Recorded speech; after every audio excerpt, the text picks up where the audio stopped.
Let's mic देश का मिजाज नॉर्थ ईस्ट।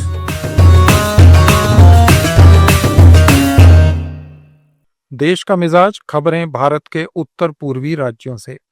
असम के बोडोलैंड टेरिटोरियल काउंसिल चुनाव में हयाग्रा मोहिलरी की अगुवाई वाली बोडोलैंड पीपल्स फ्रंट ने 40 में से 28 सीटों पर कब्जा जमाकर पूर्ण बहुमत हासिल कर लिया है।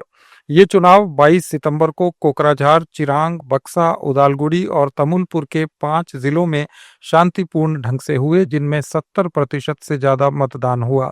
कहीं भी पुनर्मतदान नहीं हुआ।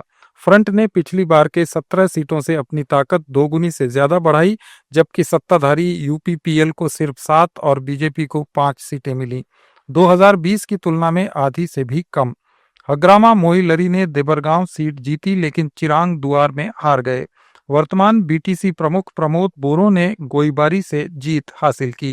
कांग्रेस को इस बार एक भी सीट नहीं मिली। ये जीत फ्रंट को 2005 से 5वीं बार काउंसिल बनाने का मौका देगी। शपथ ग्रहण 3 अक्टूबर को कोकराझार में होने की उम्मीद है। राष्ट्रीय चिकित्सा आयोग ने त्रिपुरा के अगरतला गवर्नमेंट मेडिकल कॉलेज में 50 नई एमबीबीएस सीटें जोड़ने के प्रस्ताव को मंजूरी दे दी है। मुख्यमंत्री मानिक साहा ने 214 मेडिकल ऑफिसर्स को नियुक्ति पत्र वितरण समारोह में बताया कि अगले शैक्षणिक सत्र से दाखिले शुरू हो सकते हैं, बशर्ते कॉलेज में जरूरी सुविधाएं विकसित कर ली जाएं। अभी यहां 150 एमबीबीएस और 115 पीजी सीटें हैं, जबकि पूरे त्रिपुरा में कुल 400 एमबीबीएस और 63 बीडीएस सीटें उपलब्ध हैं।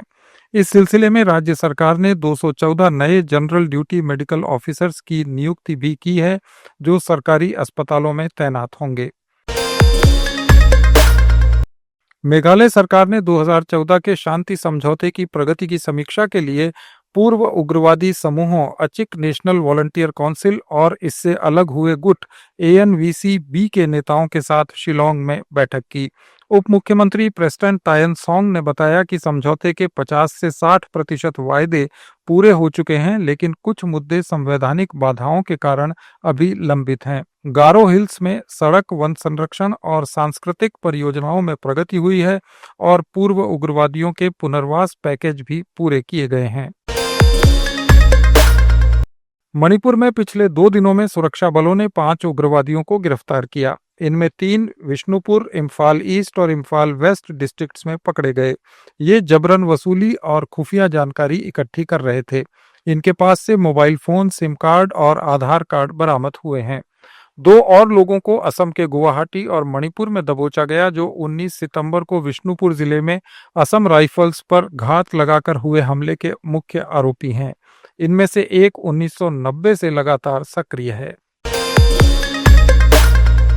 अरुणाचल प्रदेश के नाहर लागुन में पापू नल्ला निर्जुली सड़क के रखरखाव को लेकर गुवाहाटी हाईकोर्ट की ईटानगर स्थायी पीठ ने ठेकेदार को 1 महीने में काम पूरा करने का निर्देश दिया है। ठेकेदार ने अदालत को भरोसा दिलाया कि आर्थिक समस्याएं सुलझ गई हैं और काम जल्दी पूरा होगा, वरना ये जिम्मेदारी पीडब्ल्यूडी को सौंपी जाएगी। कोर्ट ने एक समिति को 25 दिन बाद साइट का निरीक्षण कर रिपोर्ट देने को भी कहा। मिजोरम के शिक्षा मंत्री डॉक्टर वनलथ लाना ने ऐलान किया है कि अगले शैक्षणिक सत्र से कक्षा 9 के लिए समान परीक्षा लागू कर दी जाएगी। ममित जिले के सरकारी स्कूलों के दौरे के समय उन्होंने शिक्षकों और छात्रों से कहा कि ये कदम जेईई और नीट जैसी राष्ट्रीय परीक्षाओं की तैयारी में मदद करेगा। उन्होंने state council of education research and training की प्राइमरी स्कूलों के लिए मानकीकृत मूल्यांकन योजना का भी जिक्र किया और शिक्षकों से सिलेबस के साथ साथ समसामयिक विषयों और नई स्किल्स सिखाने को कहा।